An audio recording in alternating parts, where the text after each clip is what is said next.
নমস্কার বন্ধুরা, মানবীর রান্নাঘরে আপনাদের সবাইকে স্বাগত জানাই।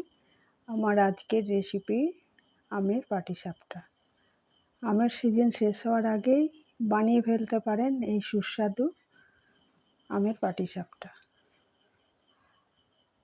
আসুন দেখে নিই কীভাবে করেছি।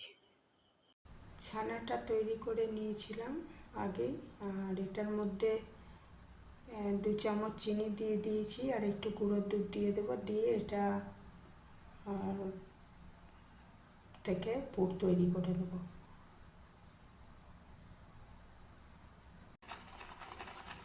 এটা গুঁড়ো দুধ মিশিয়ে দিয়েছি ছানার সাথে, আর পুরটা তৈরি করে নিচ্ছি। এর মধ্যে একটু এলাচের গুঁড়ো দিয়ে দিয়েছি। পুরটা একদম তৈরি হয়ে গেছে। এবারে এটা এক পাশে রেখে দেবো। এখানে 1 কাপ সুজি আর 1 কাপ ময়দা ভিজিয়ে রেখেছিলাম আধ ঘন্টা। আর তার মধ্যে এখন এই আমের পাল্প দিয়ে দিচ্ছি, 4 থেকে 5 চামচ দেব।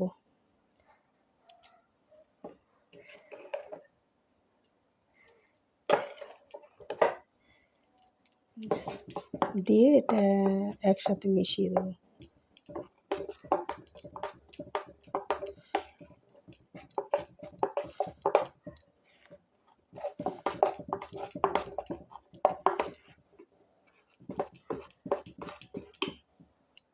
একটা ননস্টিক কড়াই বসিয়ে দিয়েছি, আর এর মধ্যে একটু তেল মাখিয়ে নিয়েছি। এরপরে এতে ওই গোলাটা মিশ্রণ, আম দেওয়া যে মিশ্রণটা রয়েছে, আমাদের পাটিসাপটা যে মিশ্রণটা রয়েছে ওইটা দিয়ে দেব, আর পাটিসাপটার মতো ভেজে তুলব।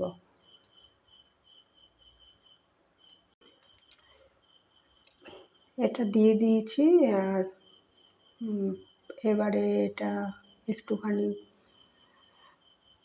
1 মিনিট মতো বা কয়েক সেকেন্ড লাগবে, 1 মিনিট লাগবে না।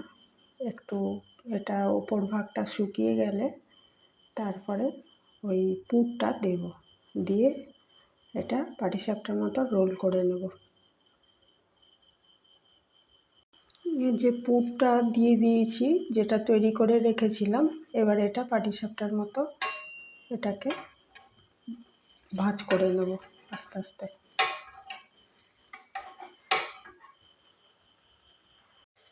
দেখুন, একটা পাটিসাপটা ভাজা হয়ে গেছে। এইভাবে অন্যগুলোও ভেজে নেব।